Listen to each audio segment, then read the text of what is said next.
संभल में जो नेजा मेला को लेकर विवाद हुआ उसकी अनुमति तो नहीं मिली, लेकिन अब बहराइच में जेठ मेला को लेकर अब क्या कहना सीएम योगी का सुनिए। उन्होंने कहा कि आक्रांताओं का महिमा मंडन नहीं होना चाहिए। औरंगजेब को लेकर लगातार बयानबाजी हो रही है। बहराइच में सीएम योगी ने कहा कि आक्रांताओं का महिमा मंडन नहीं होना चाहिए। बीते पिछले दिनों जिस तरह से आपने देखा कि महाराष्ट्र के नागपुर में हिंसा होती है, सिर्फ और सिर्फ एक ही शख्स को लेकर, वो है औरंगजेब। औरंगजेब को लेकर टिप्पणी की जाती है, महिमा मंडन किया जाता है, विधानसभा में किया जाता है सपा विधायक अबू आजमी की ओर से। और उसके बाद ये महिमा मंडन की आग इस तरह से धधकती है कि नागपुर जल उठता है। अब उसके बाद बहराइच में सीएम योगी आदित्यनाथ ने यह बड़ा संदेश दिया है कि महिमा मंडन औरंगजेब का नहीं होना चाहिए, न ही किसी आक्रांता का महिमा मंडन होना चाहिए।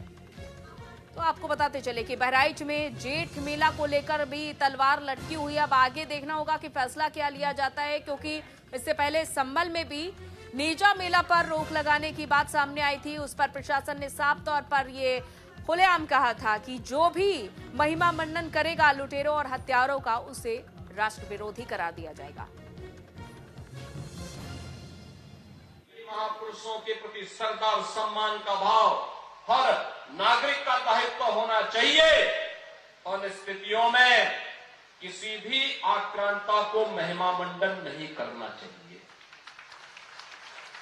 आक्रांता का महिमा मंडन का मतलब देशद्रोह की नींव को पुख्ता करना और स्वतंत्र भारत ऐसे किसी देशद्रोही को स्वीकार नहीं कर सकता है जो भारत के महापुरुषों को अपमानित करता हो, उन आक्रांताओं का महिमा मंडन करता हो, जिन आक्रांताओं ने भारत की सनातन संस्कृति को रौंदने का कार्य किया था, बाहर बेटियों की इज्जत पर हाथ डालने का काम किया था, हमारी आस्था पर प्रहार किया था, उसे आज का ये नया भारत स्वीकार करने को कतई तैयार नहीं है।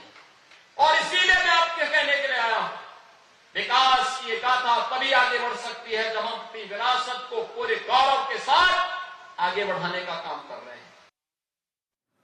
और सीएम योगी आदित्यनाथ ने सिर्फ आक्रांताओं पर ही नहीं बल्कि सालार गाजी पर भी बड़ा बयान दिया है। उन्होंने कहा है कि महाराज सुहेल देव ने पराक्रम से परास्त किया था दुश्मन को। 150 साल तक कोई विदेशी हमला नहीं कर पाया। सीएम योगी ने कहा कि महाराज सुहेल देव के पराक्रम और शौर्य की परिणति थी कि 150 वर्ष तक कोई विदेशी आक्रांता भारत पर हमला करने का दुस्साहस नहीं कर पाया।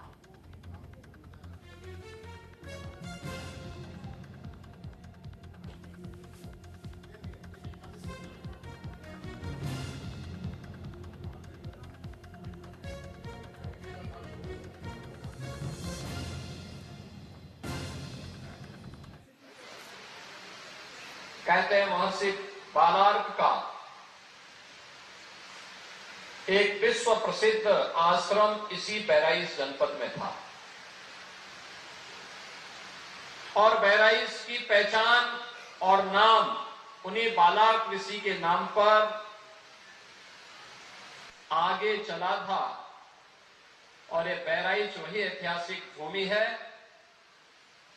जहां पर एक विदेशी आक्रांता को धूल दूषित करते हुए महाराज सुहेल देव ने भारत की विजय पताका को दिगंत तक पहुंचाने का काम किया था।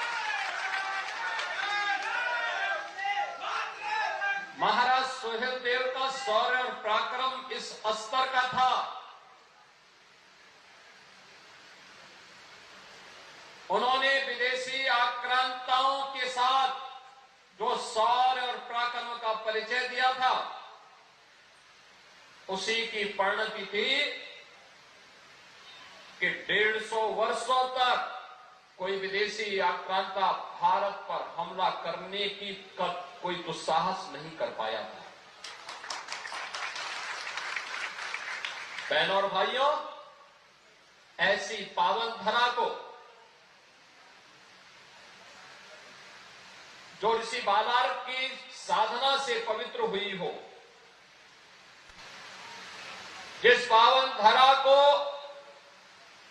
अपने शौर्य और पराक्रम से महाराज सहदेव ने विजय भूमि के रूप में बदल करके इसे बहराइच की पहचान दी।